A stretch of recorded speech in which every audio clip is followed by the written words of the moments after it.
오늘 하나님의 말씀은 에스더서 1장 1절에서 12절까지의 말씀입니다.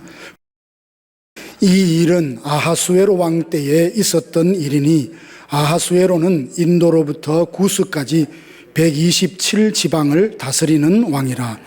당시에 아하수에로 왕이 수산공에서 즉위하고 왕위에 있은 지 제3년에 그의 모든 지방관과 신하들을 위하여 잔치를 베푸니 바사와 메대의 장수와 각 지방의 귀족과 지방관들이 다 왕 앞에 있는지라. 왕이 여러 날 곧 180일 동안에 그의 영화로운 나라의 부함과 위엄의 혁혁함을 나타내니라. 이날이 지나매 왕이 또 도성 수산에 있는 귀천간의 백성을 위하여 왕궁 후원뜰에서 7일 동안 잔치를 베풀세 백색, 녹색, 청색 휘장을 자색 가는 배줄로 대리석 기둥 은고리에 메고 금과 은으로 만든 걸상을 화반석, 백석, 운모석, 흑석을 깐 땅에 진설하고 금잔으로 마시게 하니 잔의 모양이 각기 다르고 왕이 풍부하였으므로 어주가 한이 없으며 마시는 것도 법도가 있어 사람으로 억지로 하지 않게 하니 이는 왕이 모든 국내 관리에게 명령하여 각 사람이 마음대로 하게 함이더라. 왕후 와스디도 아하수에로 왕궁에서 여인들을 위하여 잔치를 베푸니라.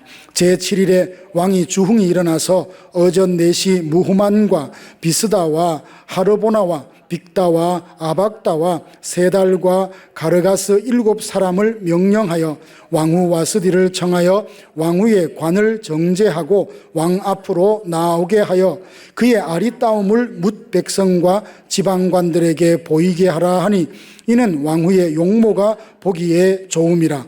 그러나 왕후 와스디는 내시가 전하는 왕명을 따르기를 싫어하니 왕이 진노하여 마음속이 불 붙는 듯 하더라. 아멘. 에스더 성경은 바사에 살던 유대인들이 겪은 이야기입니다. 반전에 반전을 더하며 내용이 전개되는데 하나님의 섭리, 자기 백성을 향하신 하나님의 섭리가 어떠함을 잘 드러내주는 성경입니다. 그런데 에스더 성경이 좀 독특한 것은 하나님의 이름이 하나도 없다는 데 있습니다. 그럼에도 불구하고 자기 백성을 보호하시고 돌보시고 구원하시는 하나님의 열심이 곳곳에 드러나는 성경입니다. 이스라엘은 사울과 그리고 다윗, 솔로몬이 통치할 때까지 통일 왕국을 유지해 오다가 르호보암이 다스릴 때 이스라엘은 남북으로 분열이 됩니다. 솔로몬의 신하였던 여로보암이 10지파를 데리고 사마리아를 중심해서 북왕국 이스라엘을 세우고 르호보암은 유다 지파와 베냐민 지파 두 지파의 왕이 되어 남유다 왕국을 다스립니다. 북왕국 이스라엘은 주전 722년에 아수르에 의해서 멸망을 당하고 남왕국 유다도 BC 586년에 바벨론에 의해서 멸망을 당합니다. 이 두 나라가 멸망한 이유는 너무도 분명합니다. 우상을 섬기고 하나님을 버리고 하나님을 신뢰하기보다는 주변 강대국을 의지했기 때문입니다. 그러나 한때 강성했던 아수르나 바벨론은 영원하지 않습니다. 아수르는 바벨론에 의해서 망하고 바벨론은 메대와 바사에 의해서 멸망을 당합니다. 바사왕 고레스는 하나님의 감동하심을 받아서 포로 중에 있는 유다인들을 고향으로 돌려보내며 무너진 성전을 다시 짓게 합니다. 바벨론으로 포로가 되었던 유대인들은 세 차례에 걸쳐 나누어서 예루살렘으로 돌아옵니다. 그러나 일부 유다인들은 예루살렘으로 돌아오지 않고 그 바사에 남아 있었습니다. 그들은 민족이 멸절될 상황에 직면했더랬습니다. 그러나 하나님의 선한 손의 도움으로 상황을 역전시키고 존귀함을 다시 회복하는 내용이 에스더서에 기록되어 있습니다. 오늘 1장의 내용에 보면 아하수에로 왕이 잔치를 베푸는 내용이 담겨져 있습니다. 오늘 이 내용을 가지고 하나님께서 우리 각자에게 힘을 주셨을 텐데 이 힘을 잘 쓰면 하나님께 영광을 돌리는 스스로를 복되게 하는 도구가 될 수 있지만 이 힘을 잘못 쓰게 되면 오히려 자기를 또 다른 사람을 해치는 흉기가 될 수 있음을 보게 됩니다. 나에게 주어진 힘을 어떻게 무엇을 위해 사용하고 있는지 또 사용해야 하는지 말씀을 통해서 함께 생각해 보기 원합니다. 아하수에로 왕은 주어진 권력을 가지고 어떻게 사용하고 있는지 봅시다. 아하수에로는 크세르크세스라는 이름인데요, 아하수에로는 히브리식 발음의 이름입니다. 역사가 헤로도투스는 아하수에로에 대해서 이렇게 평가합니다. 그는 큰 야심을 가진 정치가요, 뛰어난 용사이자 잔인한 독재자다, 이런 평가를 내렸습니다. 오늘 1절 2절에 보면 아하수에로는 인도로부터 구수까지 127지방을 다스리는 대제국의 통치자로 막강한 힘과 권력을 갖고 있음을 봅니다. 왕은 자기에게 주어진 힘과 권력을 어떻게 사용하는가 보니 개인적인 욕망을 해결하는 채우는 수단으로 사용하고 있습니다. 왕이 즉위한 지 3년에 모든 지방에 있는 지방관들, 신하들을 다 한자리에 모으고 무려 180일 동안 잔치를 베풉니다. 3절 4절 보니까 왕위에 있은 지 제3년에 그의 모든 지방관과 신하들을 위하여 잔치를 베푸니 바사와 메대의 장수와 각 지방의 귀족과 지방관들이 다 왕 앞에 있는지라. 왕이 여러 날 곧 180일 동안에 그의 영화로운 나라의 부함과 위엄의 혁혁함을 나타내니라. 무려 180일 동안 6개월 동안 잔치를 베푸는데요, 그 목적이 자기의 영광, 나라의 부함, 내가 얼마나 대단한 사람인가를 과시하고 나타내는데 하나님께서 주신 힘을 사용하고 있음을 봅니다. 아하수에로 왕이 사람들에게 자기를 과시하려 했던 이유가 있습니다. 그의 아버지 다리오 1세가 그리스를 정복하려고 했다가 꿈을 이루지 못하고 죽습니다. 그래서 잔치를 베풀어서 지도자들의 사기를 북돋우고 내부를 결속하고 전쟁에 동원할 수 있는 준비를 하기 위해서 이 잔치를 베풀었던 겁니다. 이미 그는 넓은 대륙을 통치하고 있는 대제국의 황제임에도 불구하고 만족하지 못하고 통치 영역을, 그 영토를 더 넓히는데 자기의 힘을 쏟고 있는 것을 보게 됩니다. 세계 역사에 보면 4년여 동안 아하수에로 왕은 그리스와의 전쟁을 치릅니다. 전력이 우세했음에도 살라미스 해전과 폴라타이 전투에서 참패를 당하고 맙니다. 그래서 국력이 크게 쇠하게 되죠. 이렇듯 인간의 욕망은 끝이 없습니다. 이만하면 되겠지라고 하는 제한선이 없어요. 전도서 5장 10절 보면 은을 사랑하는 자는 은으로 만족함이 없고 풍요를 사랑하는 자는 소득으로 만족하지 않는다 했습니다. 솔로몬이야말로 모든 것을 누려본 사람 아닙니까? 부유함, 그 풍족한 가운데 살았지만 그는 이 모든 것이 헛되다, 사람의 욕심을 채울 수 있을 만한 물질, 그건 없다는 거예요. 인간의 욕심에는 끝이 없어 아무리 채워도 만족하지 않음을 우리는 알게 됩니다. 하나를 가지면 열을 갖고 싶고 열을 가지면 전부 다 갖고 싶어 하는 것이 사람의 마음입니다. 욕심이 잉태하면 죄를 낳고 죄가 장성하면 사망을 낳는다 했습니다. 인간은 여간에서 만족하지 못하고 심지어 하나님에게까지 높아지려 합니다. 바벨탑이 그 분명한 증거가 아닙니까? 탑 꼭대기를 하늘에 닿게 하여 우리 이름을 내고 흩어짐을 면하자. 이 말은 그냥 보기 좋은 슬로건이 아니라 하나님의 창조 목적의 정면으로 도전하는 인간적인 생각이었습니다. 자기에게 주어진 힘을 하나님께 영광을 돌리기 위한 도구로 사용하지 않고 자기 욕망을 채우는데 사용하는 바로 그런 수단으로 쓴다면 사람에게 주어진 힘은 많은 사람들을 해치고 또 낙심케 하는 그런 무기와 같이 쓰이고 말 것입니다. 그리고 오늘 보니까 왕은 힘과 권력을 가지고 누구를 정죄하는 데 사용하고 있습니다. 10절에 보면 잔치의 분위기가 무르익고 왕이 이제 술에 취했을 때 왕후 와스디의 아리따움을 사람들에게 보이게 하려고 여러 내시를 보내서 왕후를 오게 합니다. 왕후의 용모가 보기가 좋아 사람들에게 자랑하고 싶었던 모양입니다. 왕후는 왕궁에서 여인들을 위해 자기 나름대로 잔치를 벌이고 있는데 왕의 명령을 받자 거절을 합니다.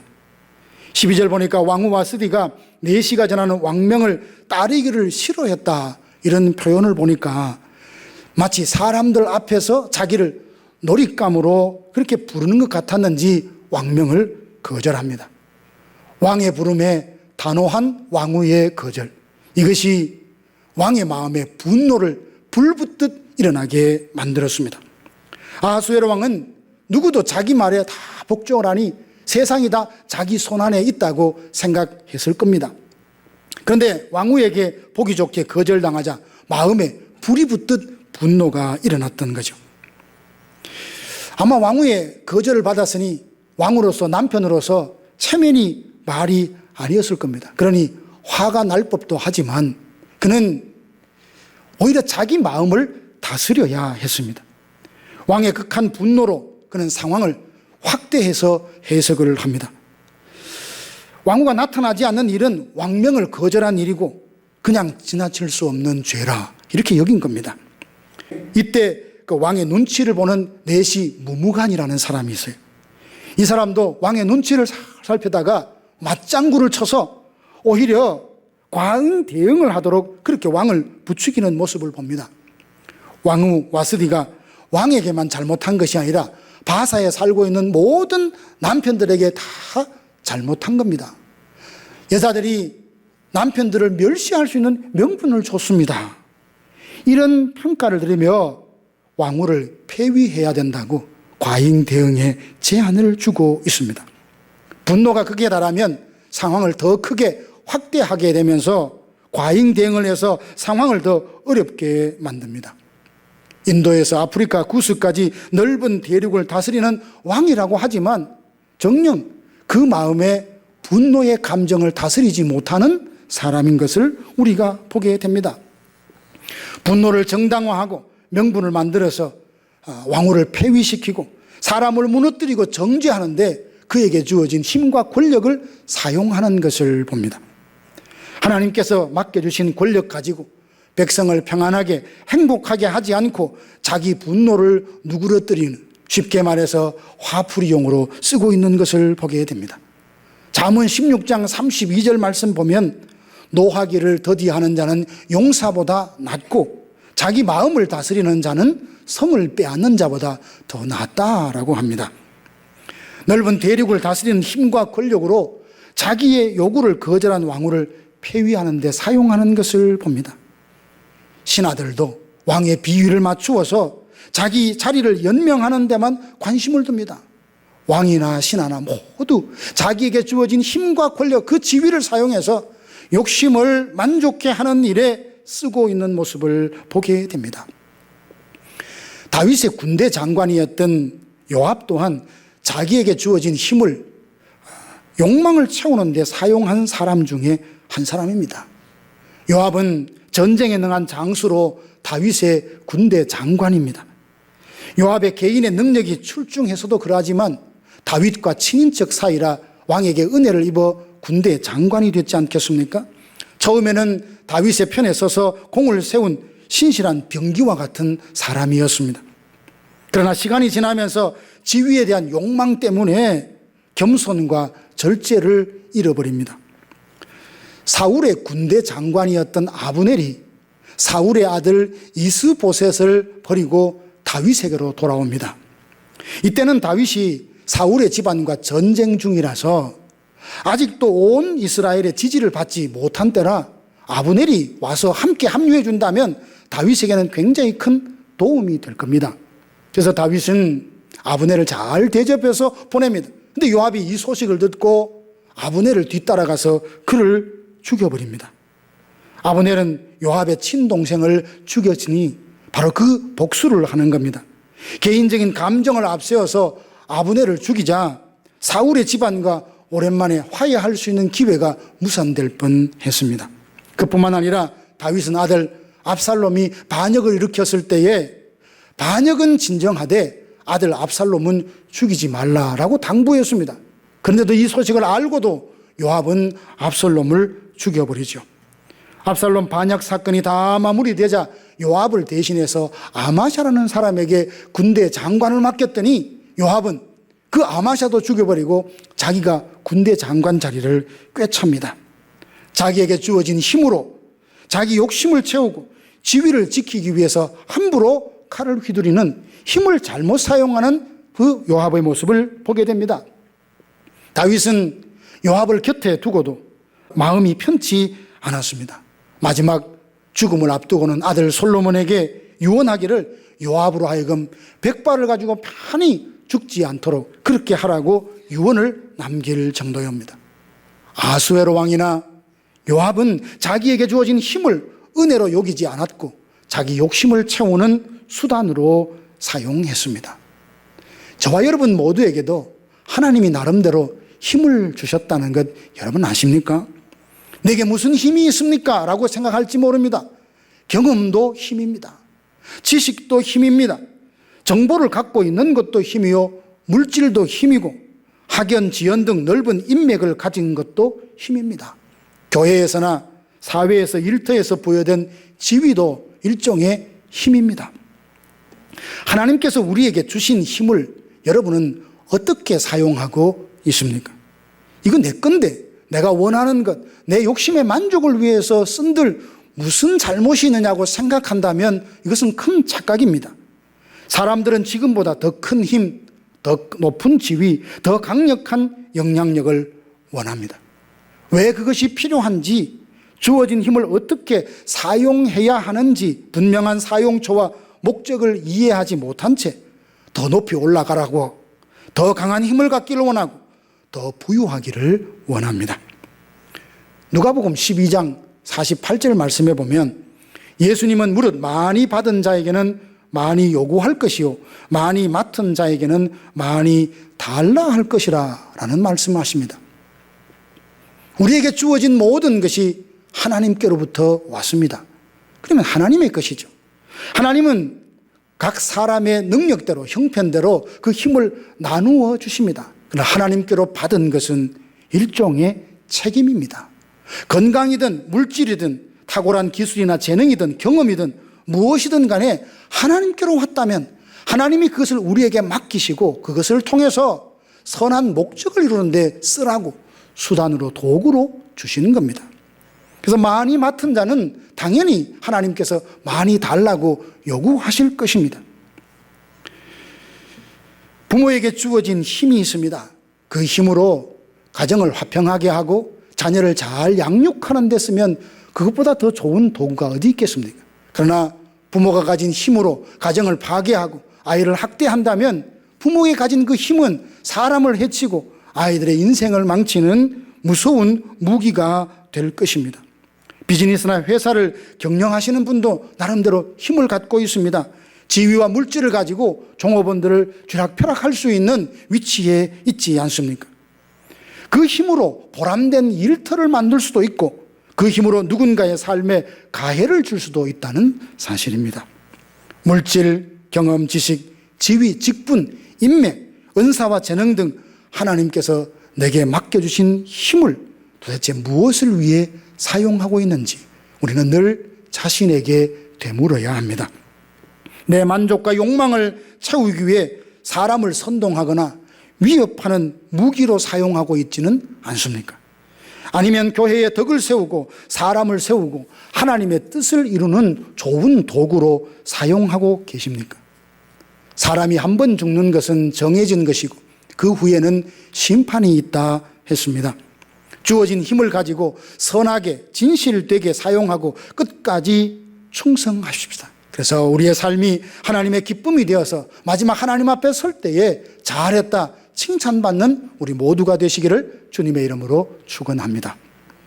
어떻게 하면 내게 주어진 힘을 도구로 삼아 하나님의 기쁨이 되는 삶을 살아낼 수 있을까요?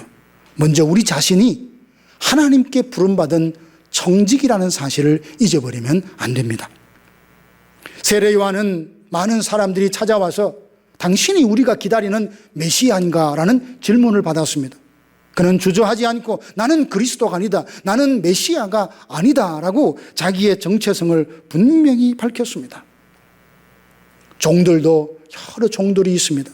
불의한 종들이 있고 불충한 종들이 있고, 그러나 스스로를 수고하면서도 무익한 종이라 주인의 명예와 이름을 높이는 충성된 종이 있습니다. 자신이 주인이 아니라 청직임을 알고 기억하고 살아갈 때 우리는 가야 될 정도에서 벗어나지 않고 내게 주신 힘을 통하여서 하나님께 영광을 돌리는 데 사용할 수 있습니다. 사울은 키가 크고 준수한 사람이었습니다. 아버지의 잃어버린 암나귀를 찾다가 사울을 만나서 장차 이스라엘을 다스릴 사람이라는 이야기를 듣게 됩니다. 하나님은 그에게 성령도 부어주셨습니다. 근데 사울은 처음에는 참 겸손했습니다. 그래서 전쟁 때마다 승리했지만 영급 후 전쟁에서 승리하게 되면서 그는 마음에 교만함이 깃들기 시작했습니다. 청지기적 자세를 가질 때는 겸손했지만 이 자세를 잃어버리자 그는 하나님의 말씀을 벗어났고 왕이 할 수 없는 제사장만이 드릴 수 있는 제사를 드렸을 뿐만 아니라 아말렉을 진멸하라는 하나님의 말씀에 순종하지 않았습니다. 하나님께 묻지 않고 제 좋을 대로 행동하니 하나님은 사울을 왕으로 세운 것을 후회하셨습니다. 자신이 청직이라는 것을 잊어버리자 자기에게 주어진 힘이 제 것으로만 알았습니다. 운동선수들에게 기본 체력과 기본 자세가 얼마나 중요한지 아실 겁니다. 기본 자세가 흐트러지면 좋은 경기, 좋은 점수를 얻을 수 없지요. 그래서 이미 상당한 실력을 갖춘 프로 선수들도 기본기를 익히는데 게을리하지 않습니다. 신앙생활에도 기본 자세가 있습니다. 하나님이 나의 주인 되심을 인정하고 나는 부름받은 청직이란 이 자세를 잊어버리면 안 됩니다. 종이 주인 행세하면 참 큰일 나지 않습니까? 내가 소유하고 있는 재물, 경험 모든 것이 하나님께서 맡기신 것이고 선한 목적을 위해 사용하도록 주셨다는 것을 잊어버리면 안 됩니다. 그리고 우리가 행한 일에 하나님께서 선악간에 갚아주실 날이 있음을 기억해야 합니다. 마태복음 25장에 보면 종말에 대한 3가지 비유가 나오는데 그 중에 하나가 양과 염소의 비유가 있습니다. 예수님께서 모든 민족들을 그 앞에 모으고 목자가 양과 염소를 구별하듯 구별하셨습니다. 마지막 날 임금이 그 오른쪽 편에 있는 자들에게 이렇게 말합니다. 내가 줄을 때에 너희들은 먹을 것을 주었고 내가 홀벗었을 때는 입을 것을 주었다. 이렇게 말하니까 의인들이 대답을 합니다. 우리가 언제 그렇게 했냐며 되묻습니다. 임금은 대답하기를 너희가 여기 있는 내 형제 중에 한 사람에게 한 것이 곧 내게 한 것이다 라고 말씀합니다. 왼편에 있는 자들에게 말합니다. 너희는 내가 줄일 때에 먹을 것을 주지 않았고 목마를 때에 마시게 하지 않았고 나그네 되었을 때에 영접하지 않았고 병들었을 때에 돌보지 않았다라고 말합니다. 그 악인들은 또다시 이야기합니다. 우리가 언제 그렇게 했습니까? 주인의 대답은 동일합니다. 너희 중에 이 지극히 작은 자에게 하지 않은 것이 곧 내게 하지 않는 것이라 라고 했습니다. 그러면서 악인들은 영벌에 처하고 의인들은 영생에 들어가게 하십니다. 하나님께서 우리에게 주신 힘, 왜 내 마음대로 함부로 쓰면 안 되느냐? 언젠가 하나님 앞에 결산한 날이 있기 때문에 그러합니다. 어느 만큼 어떤 내용을 받았든지 간에 하나님께서 우리에게 5달란트를 맡기셨든 2달란트를 맡기셨든 1달란트를 맡기셨든 그 맡긴 달란트에 대해서 결산해야 될 날이 있기 때문에 우리는 주어진 힘을 조심하며 선한 목적을 위해 사용해야 합니다. 내가 가진 것이 다 주님의 것이요 나는 청직이라는 사실을 잊지 마십시다. 이 땅에 행한 일은 언젠가 주님 앞에 서서 선악간에 판단받을 때가 있음을 기억하십시다. 때가 악하니 세월을 아끼며 살아야 합니다. 주어진 시간에 내게 맡겨주신 것들을 의의 병기로 도구로 선용하여서 하나님의 기쁨이 되십시다. 매일 우리의 삶이 마지막 날 주님 앞에 서서 받을 상급을 쌓아가는 지혜로운 성도들이 되시기를 주님의 이름으로 축원합니다. 사랑하는 성도 여러분, 한때 강성했던 아수르, 바벨론 다 어디에 갔습니까? 자기의 힘이 어디로부터 왔는지 깨닫지 못하고 교만하다 역사에서 사라진 나라들입니다. 하나님을 대적하다 다 멸망을 받지 않았습니까? 세상의 주관자는 하나님이십니다. 하나님은 선한 뜻을 이루기 위하여 사람을 지명하여 부르시고 그 능력에 맞게 은사와 능력과 힘을 맡기셨습니다. 아하수에로처럼 주어진 힘으로 자기 욕망을 채우려다 모든 것을 잃어버리는 어리석은 인생이 되지 맙시다. 요압처럼 은혜로 받은 힘을 자기 욕심을 채우는 데 쓰다가 결말이 좋지 못한 사람도 되지 마십시다. 하나님께서 우리에게 힘을 주셨는데 과연 하나님께서 맡기신 힘을 갖고 우리는 어떻게 사용하고 있습니까? 내 욕심과 만족을 채우며 스스로를 해롭게 하는 무기로 사용하고 있지는 않습니까? 새해를 시작하며 우리 모두 하나님께 주신 힘을 하나님의 영광과 기쁨과 그 나라를 세우는데, 사람을 살리는데 쓰임맞는 귀한 도구로 사용하, 하나님 앞에 설 때는 잘했다 칭찬받는 우리 모두가 되기를 주님의 이름으로 축복합니다.